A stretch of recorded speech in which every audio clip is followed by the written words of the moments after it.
คณะคุ้มครองภัยพิบัติขัดเมืองคำแขวงเสียงขวางได้ลงติดตามกวดกาพายุฤดูร้อนพัดเหือนประชาชนอยู่เขตบ้านสายนาดูและบ้านแรง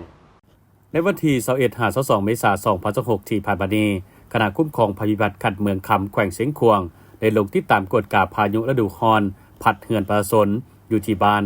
สายนาดูและบ้านแรงถึกเปเพภายใต้การนำพาของท่านอนุพรดีวงทองหัวหน้าห้องการแห่งงานและสวัสดิการสังคมเมืองในนามคณะคุ้มครองภัยพิบัติขัดเมืองพร้อมด้วยคณะทีมงานและภาคส่วนที่เกี่ยวข้องเข้าร่วมในโอกาสดังกล่าวท่านบุญล้อมไสยวงศ์ห้องนายบ้านสายนาดูได้ตากหน้ารายงานสภาพการที่เกิดขึ้นให้ผู้ว่าในเวลาประมาณ 14:55 น.ของตอนแรงวันที่21 เมษายน 2026ได้มีฝนตกและลมพัดแรงเฮ็ดให้เฮือนซานเล่าเข้าเถียงไห่เถียงนาห้านเฟืองเสาไฟฟ้าโรงงานอบสาลี